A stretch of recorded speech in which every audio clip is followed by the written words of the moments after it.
Welcome to DIA Today, Democracy in America Today. I'm Matt Parks alongside David Corbin. Glad to have you with us to explore the ideas behind today's headlines. My left eye sees pollution. Those dirty fuels are burning. The earth's whole climate's churning. Clean energy solution. My right eye scans the bill. Fossil fuels are cheap. Wind and solar too steep. Drill, baby, drill. Predefined, misaligned, polarized division. Shuttered mind, worse than blind. 2020 vision. How are you, Dave? Doing well. Have a little cold. We went to New England for Thanksgiving and stayed up very late on Monday night and had to fly back on Tuesday morning. We saw the Patriots game, which, as everyone in the country knows now, has pronounced the Patriots as the best team in the NFL. There you go. 11-2. Come on. 11-2. That's right. We got the record to show for it. But great time. Yeah, we had a really great time in New England, and good to be home. And then we had a huge snowstorm yesterday. Oh, wow. 14 inches. So we're a lot of shoveling. So Yeah. We had about 1 inch 2 days ago, and it's kind of lingering. It's still kind of pretty in the backyard anyway. The front yard's more or less melting now, but yeah, we're supposed to get down like into almost single digits lows the next several days. So the cold is certainly arriving. I don't know if we're going to get the full Colorado snow effect there, but definitely getting the cold. Christmas up next. It's great. Great to see. We got the tree up. Ornaments are up. We're ready to go. Yeah, we did that a couple weekends ago. Had a good time. Our oldest daughter would probably decorate in September if we would let her. So she kind of starts getting the Christmas spirit around then. But she's only got a couple days left for her first college semester, and then she is on Christmas break. Emphasize the Christmas. She hosts a Christmas party every year, and it's great. Ready to get the music rolling and all the rest. So yeah, it's awesome. We had a great Thanksgiving, but yeah, we immediately turn the page and start looking at Christmas. And all the money that goes out the door for presents. Yep, that's right. We have kids who have long lists. So anyway. Yeah. Well, good. So we are moving on to chapter 5 of our consideration of the book Fighting Enemies, Foreign and Domestic, The Legacy of Angelo M. Codevilla, of course, our great mentor. And Dave, you had a hand in writing this book. You wrote chapter 3. Last time we looked at chapter 4. So we want to start with a little bit of a recap there and then move ahead. An interesting chapter that kind of raises some questions about Dr. Codevilla's life choices and maybe ours as well. So looking forward to that conversation as we move along today. Yeah, really, chapter 5 kind of stands out as a chapter within the book in that the author, David Goldman, makes the case that Codevilla made some wrong decisions, and those decisions seem to kind of counter in many ways the themes that we've covered the last couple of months in the book that really highlight Codevilla's foundational thinking about all matters, that he was anti-millenarian, that he was someone who was willing to go against the status quo, never wanting to be part of the status quo, and then writing books, Character of Nations, The Ruling Class, in which he was highly critical of the status quo and those who abided by its rules and regulations. Certainly this is the case for chapter 4, Steve Hayward's The Compleat Political Thinker.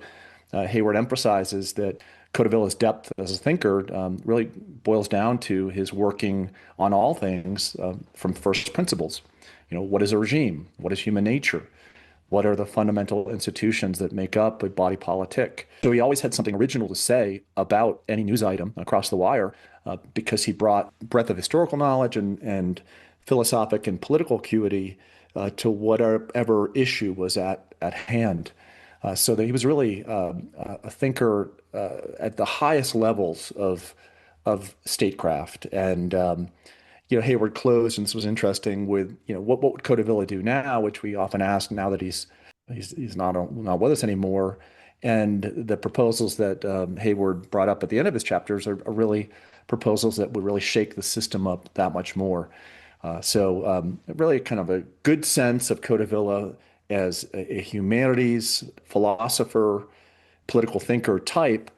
But Goldman, in the chapter that we're going to cover today, titles his chapter Angelo Codevilla's Failure and Ours. So there was a failure there. What was the failure, according to Goldman, is the question that we're going to ask for today. So, Matt, tell us a little bit about who David Goldman is. He's a very, very interesting person who a lot of people wouldn't know that name, David Goldman, but he's someone who's had a great influence on public debate over the last 15 or 20 years. Yeah, so Goldman has written on a number of issues in the area of foreign policy, particularly. So he's expert in China policy in particular, and he's actually in the Department of State at the moment as a senior advisor to the policy planning staff there. But he wrote a book, How Civilizations Die, and You Will Be Assimilated, China's Plan to Sinoform the World. So you get the sense of someone who's a keen observer of the large scale movement of the great powers around the world, and somebody who's thinking about the implications of that, not just in terms of day-to-day policy matters, but grand strategy.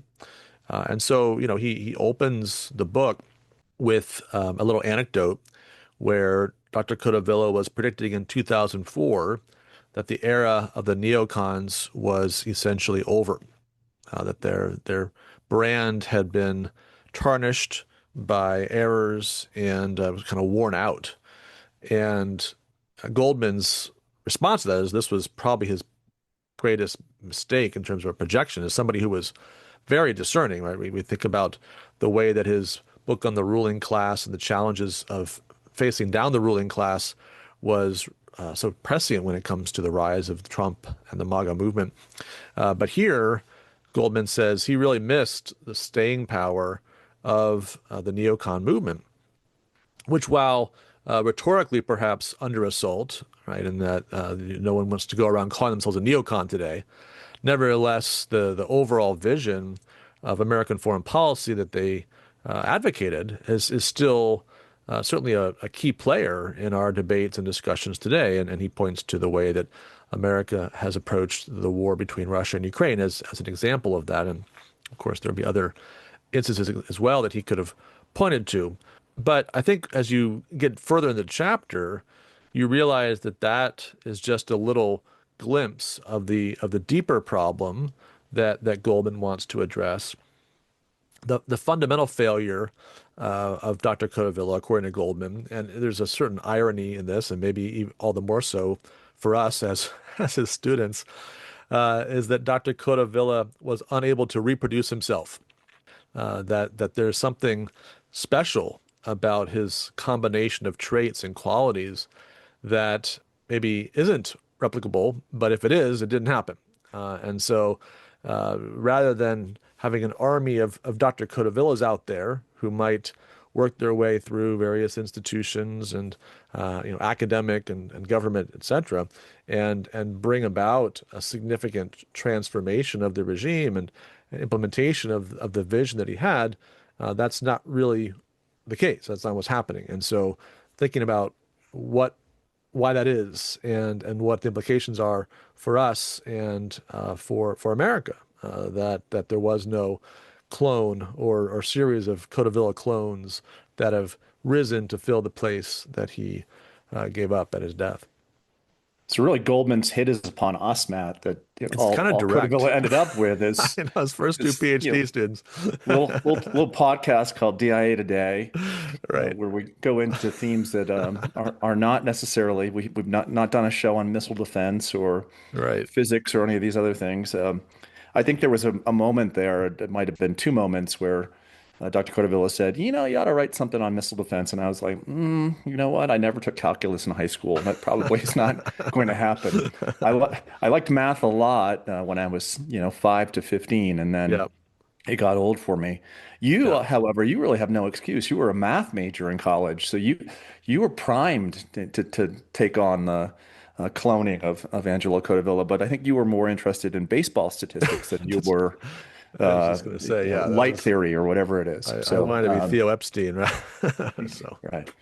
But I mean the point, which is a really interesting point, and it kind of goes back to something that others have said, was that here was an individual in Codevilla who majored in physics as an undergraduate at Rutgers, really enjoyed the details of talking about how missiles could be shot down in space and all these other things, but also was positioned well in the 70s and 80s to take on a role in some of these institutions that he was long critical of. So there's this anecdote at the beginning of Goldman's chapter in which Codevilla was immediately identified as someone who, could be a CIA director and kind of shown this is what you get as a CIA director. And Codevilla had no interest in becoming part of the old boys club. And so is that a wrong decision that Codevilla made? So you've already pointed out, Matt, the question, did he underestimate the staying power of the ruling class?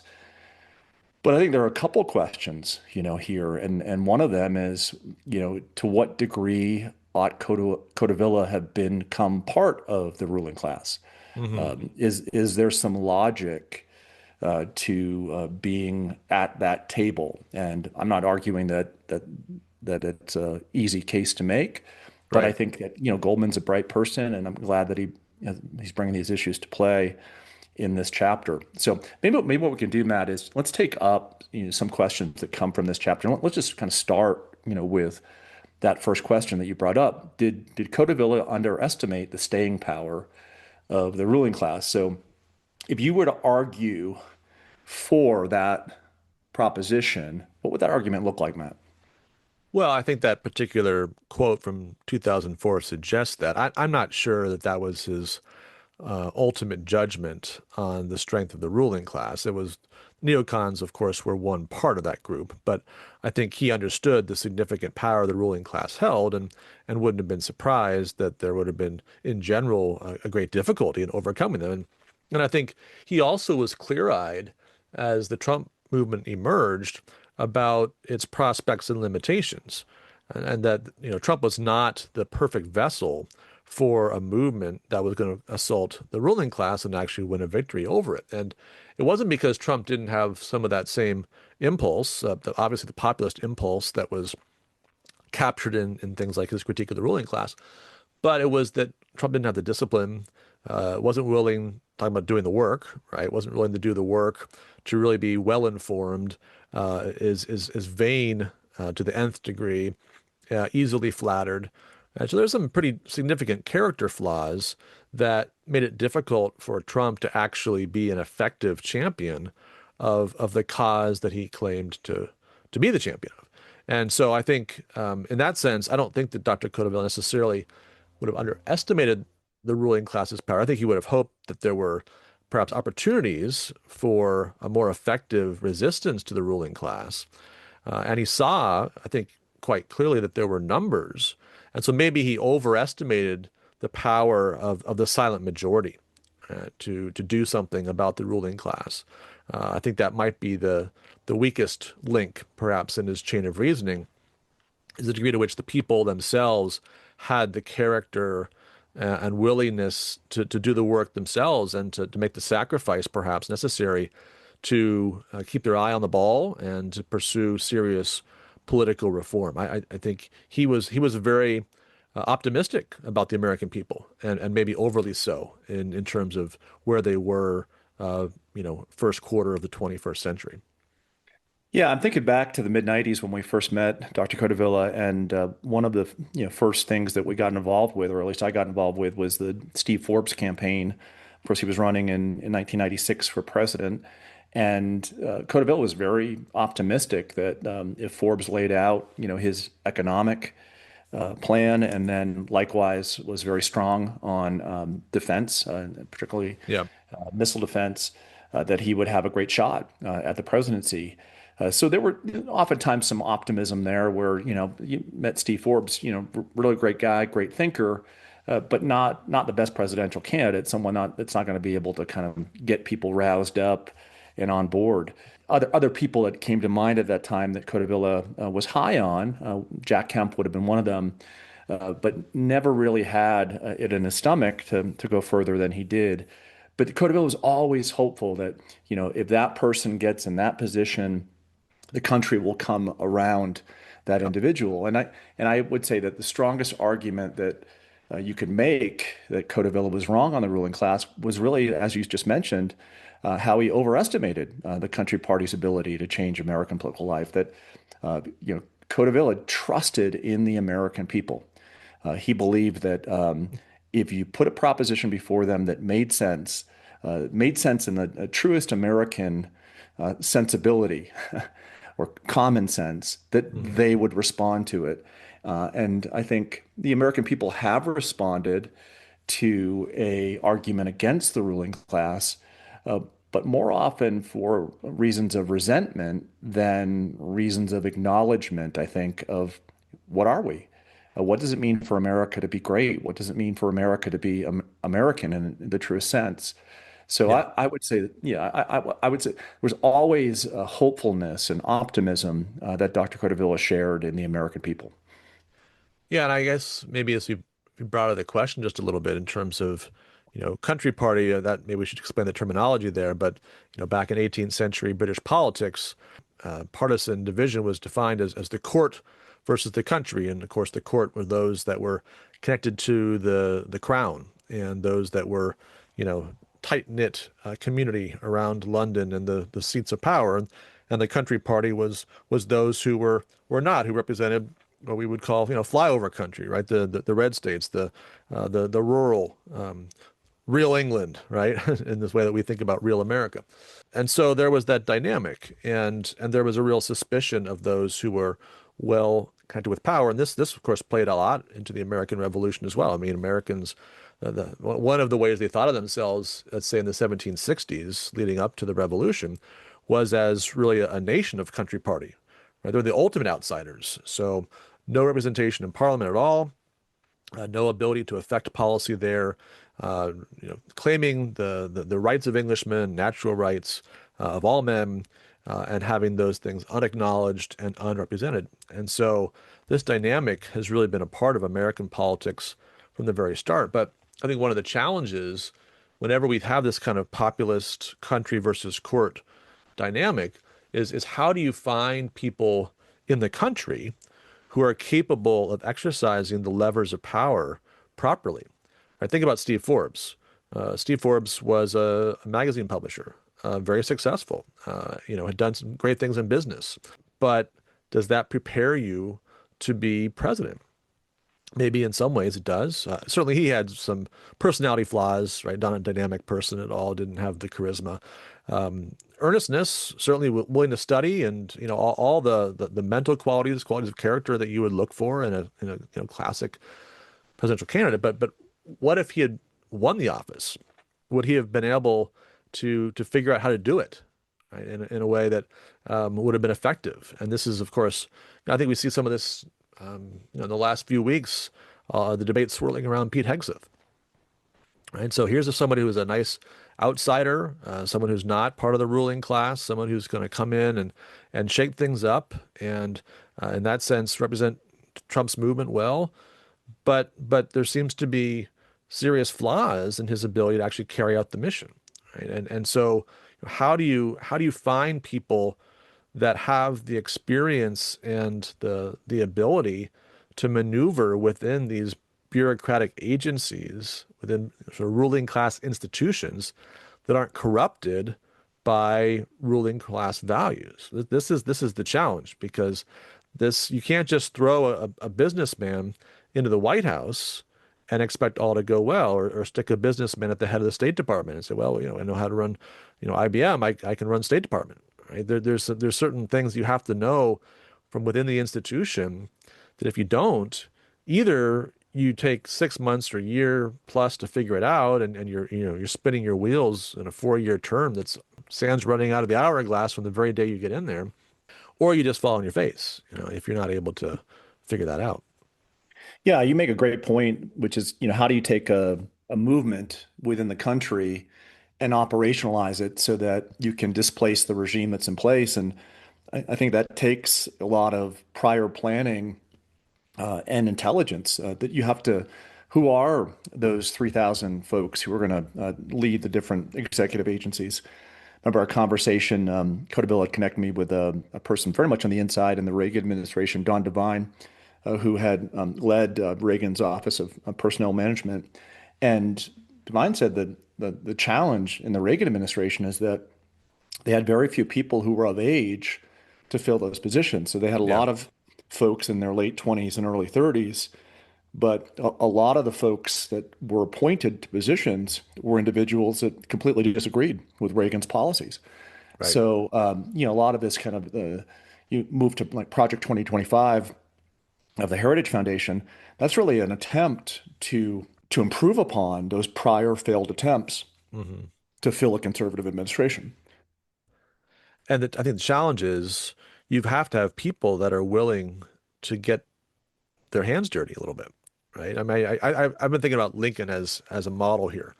So on the one hand, Lincoln is an amazing outsider because here's a guy who didn't have the family, didn't have the educational credentials, one-term member of Congress, failed Senate candidate, becomes president, and is able not just to manage the office, but to lead America through its deepest crisis in the Civil War. But on the other hand, so you could tell kind of an outsider, right, ultimate outsider story about Lincoln if you wanted to. But on the other hand, what was he doing, in his 30s and 40s? I mean, he was giving speeches for Winfield Scott, right? When it was, you can read his speech advocating Scott in 52. And, Lincoln is a great rhetorician and brilliant thinker, but not much of that is found in that speech. There's little glimpses of it, but it's mostly just, you might even say, political hackery.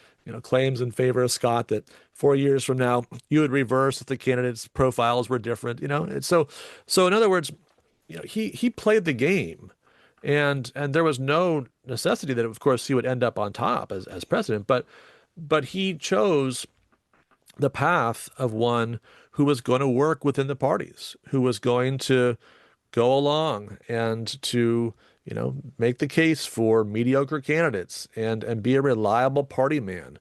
And so that's the kind of profile, right? That kind of person is held in utter contempt by MAGA, right? You can't be someone who's been involved in the party and sort of done those kinds of things, make deals, right? Sort of, be a good Republican member of the House, right? In a kind of a partisan sense.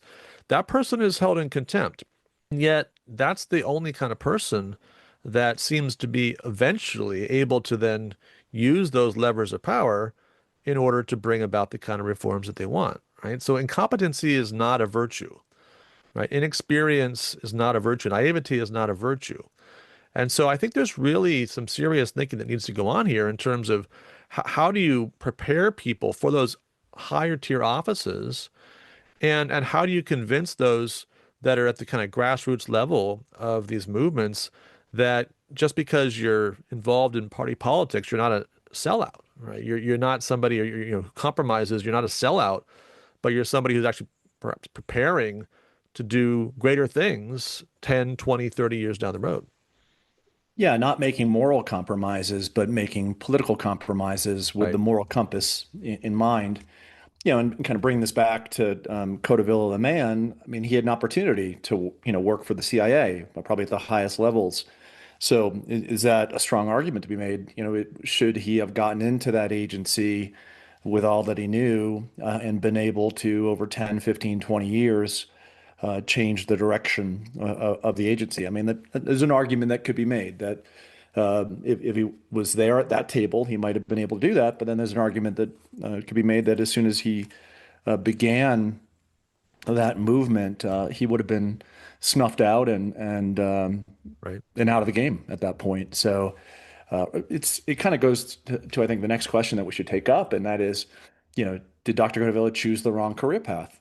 He got his PhD in political philosophy, was working in government, but there's an argument, strong argument that Goldman makes that, Codevilla, a scientist, would have been a much more powerful lever for the American regime than Codevilla, the commentator on politics. What do you make of that argument? Yeah, that was fascinating, and I didn't know anything about his correspondence with Teller, but here's somebody that was very interested in these things, and the idea of a conservative public scientist seems very far-fetched. You think about the public profile of the scientist, and almost always associated with left-wing causes. We think about maybe climate change, certainly think that back during COVID and Fauci. And so the idea of having a person who has kind of a public standing as a scientific intellectual who's making a conservative case for things and who's bringing the weight of that expertise to bear on those kinds of issues, is fascinating. And it's certainly a road not taken by Dr. Codevilla, but I think beyond the individual question of what he should have done, I think there's a very interesting question about how you could cultivate somebody like that within the conservative movement. How do you elevate a certain kind of useful expertise in a movement that's dominated by populism, where expertise is very much suspected, right, by the people that are leading that movement. So how do you get people that are true experts in useful ways into the movement and in positions where they can actually be valuable contributors to public debates and policymaking down the road? Yeah, and it makes us think, I think, about a theme that we brought up over and over again in studying Dr. Codevilla, and that's the question of means and ends. So I think David Goldman would agree with the ends that we agree with, and so on. I think the question he's posing to us is, did Codevilla use the right means? The means that Codevilla used to change public discourse really had to do with ideational energy, Right. get ideas out there, take up individual news stories and comment on those from first principles. Would a better means have been a scientific means? We live in a scientific age. Hmm. So I think there's an argument to be made that, okay, if there were people like that in the 80s, 90s, and aughts, there may have been more momentum behind some really great scientific advances that would have put America in better stead geopolitically. So I think that's interesting. But it's also interesting too to think about, and I don't know if this would qualify as a scientifically competent political elite that's conservative, but you look at what's happened in Silicon Valley over the last 3, 4 years, and Hmm. I think there's been helpful movement there. When some of these folks have kind of realized that the emperor has no clothes when it comes to the ruling class, and they're wondering, okay, if we're going to be able to compete on the world stage scientifically, we're going to need to really kind of work on these things, whether it's computer chips or whatever it may be, AI now. I think there's the development of that kind of counterculture scientific class. I think, however, they do need to be publicly informed.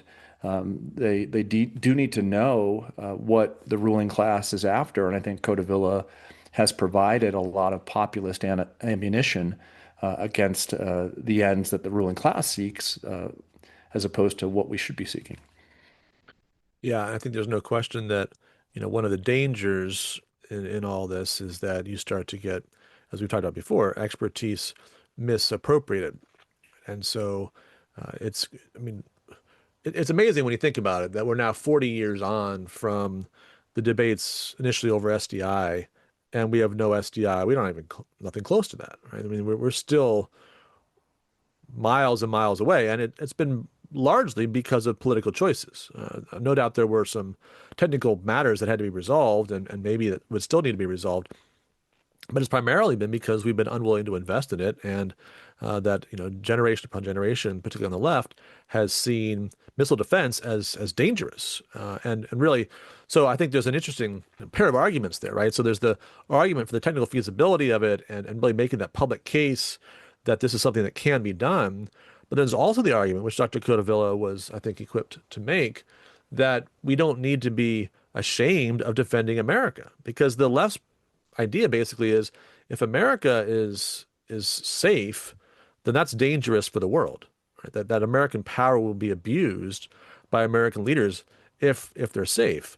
Whereas, of course, the founders' understanding is the first job of any government is to protect its people. And so if there's a threat like nuclear weapons, and of course we don't just have the threat of from Russia or the nations that have many nuclear weapons, but even the threat of a single nuke from North Korea, for example. If there's a threat like that, then you ought to be lifting heaven and earth in order to resolve that and to preserve your people from that threat and to protect them from that. And so the fact that for 40 years the ruling class has made the tiniest gains in this area is really a scandal. And there's some credit to be given to George W. Bush for making a push for a time during his administration. And we've seen little glimpses of that here or there, but there's been really no sustained effort. And I think what it would take is not just the scientific side, which it would, and that may have been something that Dr. Codevilla could have done better than anybody else on the scene in his day, but also really returning to a notion of this obligation to defend oneself and to not be ashamed of the fact that a safe America is a good America, is America that can be a good player in the world and not something we have to fear and hope that we are counterbalanced by some other great power that threatens our destruction as we just threaten theirs. Yeah, an interesting side note here too. We joked earlier that maybe Goldman's chapter is a hit upon people like you and I, but there is another contender, for the Codevilla student, which is Peter Thiel.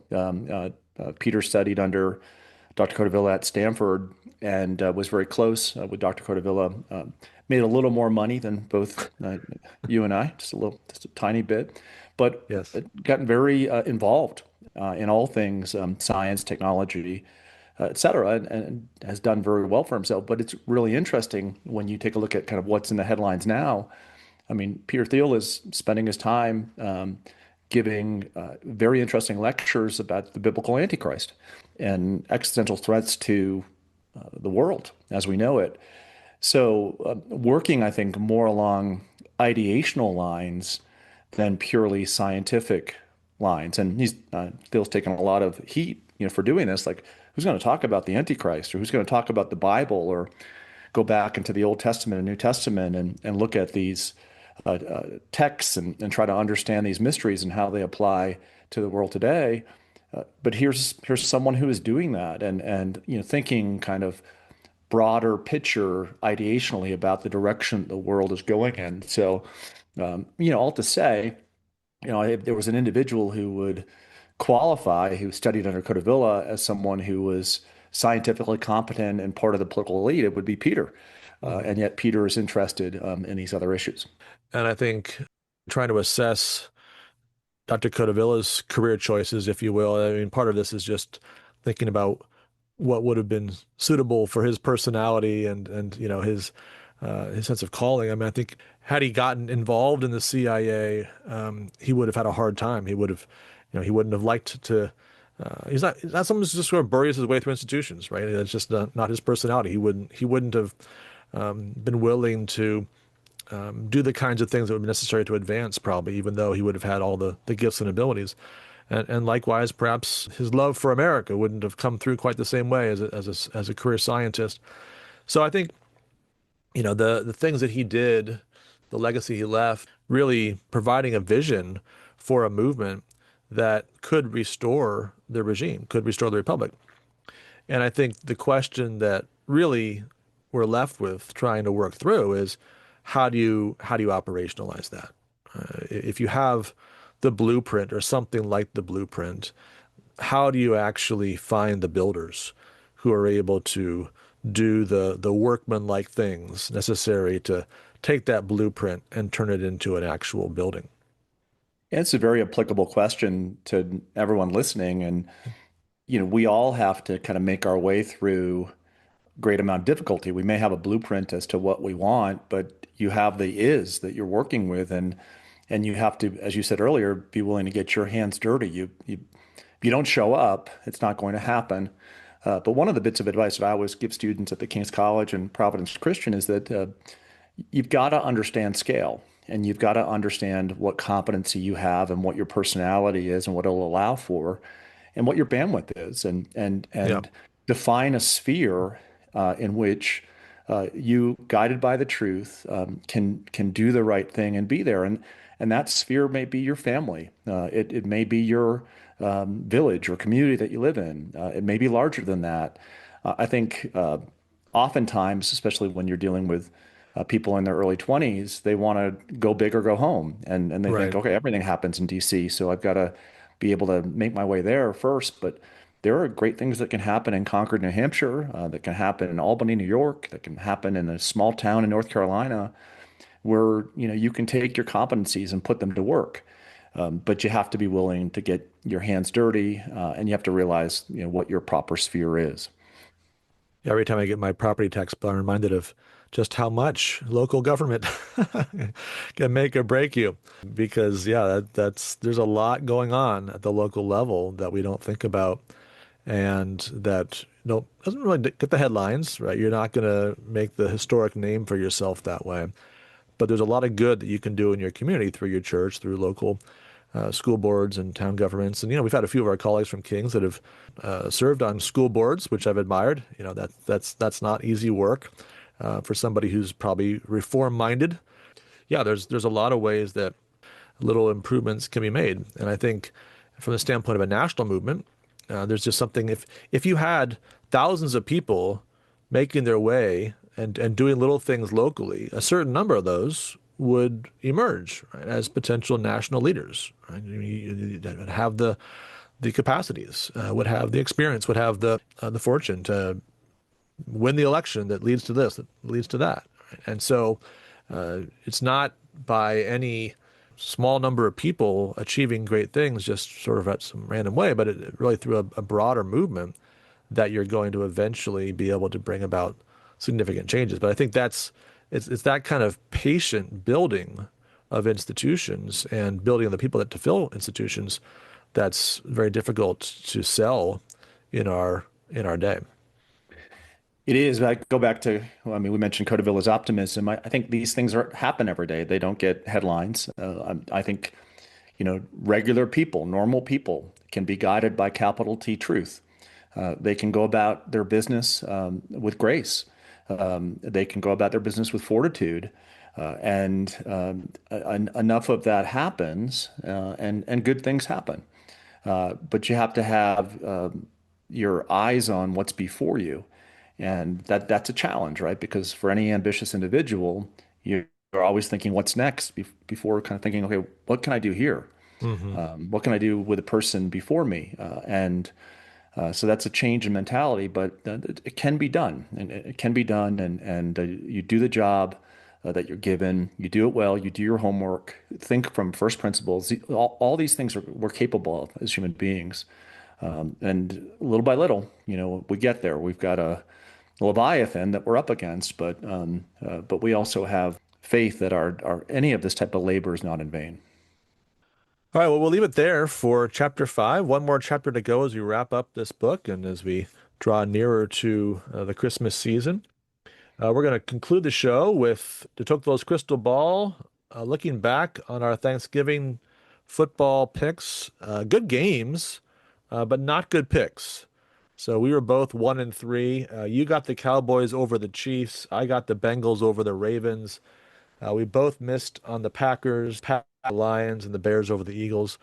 So it was good football. There were some good games and high scoring and all that kind of thing. The kind of thing you'd enjoy as a neutral observer for most of those games, maybe all those games. But yeah, we didn't do particularly well in choosing winners there.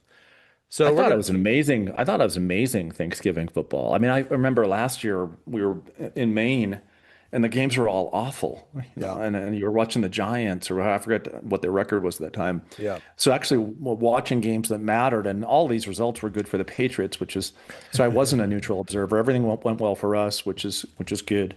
Yeah. But yeah, our picks were not that good. No.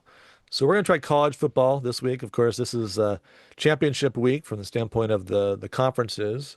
And we've got the Big Four conferences. A lot of interesting things going on here because, right at that cusp of the playoff, 9, 10, 11, 12, there's a lot of intriguing things that could happen this weekend. So we were watching to see if Navy might slip into the American Conference Championship. My dad didn't actually want that because he thought that would distract him from Army, which is the real, who cares about the playoff? Just beat Army and it's a good season. I was kind of hoping they might slip in there if Tulane or North Texas would have slipped, but Anyway, they've had a great season. So if they beat Army and then win their bowl game, it'll be a great conclusion. Anyway, but we've got the Big Four, Big 12, first game up. Number 11 BYU against number 4 Texas Tech. Both of them 11-1. Of course, the one for BYU was a loss to Texas Tech, not particularly competitively, about a month ago. What do you think about that one, Dave? Not going to make the same mistake that I made a couple weeks back. I should have selected teams that I wanted to root for. The Corbin household has become huge fans of the Fighting Irish of Notre Dame, who, as you mentioned, are right on the cusp there. They need things to work out their way, and they don't have another game to play. So Yeah.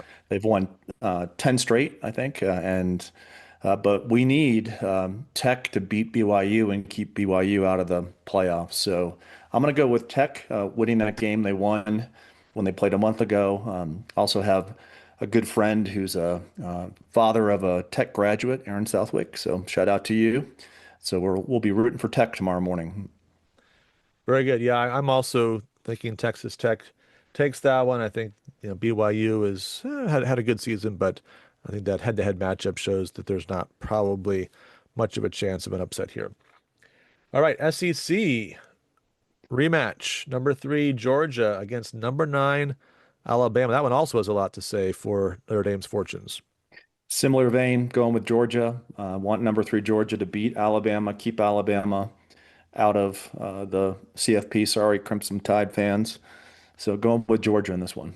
All right, I'm going to go the other way. I think Alabama wins. Of course, they beat them earlier in September 24-21 at Georgia, which was the most impressive win on the Alabama resume this year. I think they can repeat that. They will be in serious trouble if they don't win this. Even though they made the conference championship and there's some sentiment you shouldn't lose a spot in the playoff because of that, that'd be 3 losses. And of course, they know about 3 losses and just missing the playoff last year. So I think Alabama's going to be highly motivated to win this game and secure their spot in the playoffs. All right, Big Ten. We have number 2 Indiana against number 1 Ohio State, the outsider against the ultimate insider and defending national champion. I mean, what is going on here that the Indiana Hoosiers are undefeated at Yeah, this time of the year? This is crazy. Like, what type of world are we living in? right. So It's not basketball. It's not Bobby it's not. Knight. Yeah, it's not basketball. That's right. I'm going to go with Indiana. I think they pull off an upset. Like that would be great. I can't imagine Indiana number 1 football team in the country, but I'm going to go for the upset here over Okay. Ohio State. Yeah, I've been burned way too many times by Ohio State over Penn State, so I think I'm going to take Ohio State. Indiana has a great win over Oregon in Oregon, so this is definitely not just lucky scheduling or something like that. This is a legitimate title contending team, but I think Ohio State probably just a bit too much for them in this one, and so they finished the season 13-0 and number 1 seed going into the playoff, defending their national championship. All right, lastly, we have unranked Duke against number 17 Virginia in the ACC championship game. What do you think, Dave? I always pick against Duke. Out of all the colleges, I just can't stand Duke. I never have liked Duke. So I don't even know anything about how Virginia is. I know they're probably ranked better, but I'm going to go with Virginia just because I just don't like Duke. All right, yeah, I'm going to take Virginia as well. The ACC needs to work on their tiebreaker procedure. They had 5 teams that were 6-2. By just about any measure, Duke is the worst, but somehow they won the tiebreaker.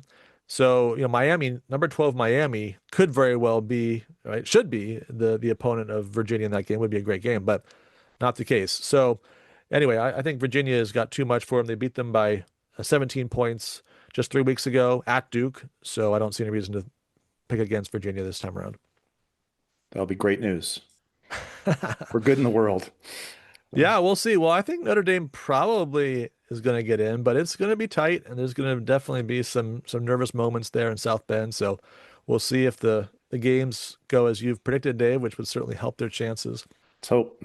We'll leave it there for this week. Thanks as always for joining us. You can follow us on YouTube and Instagram.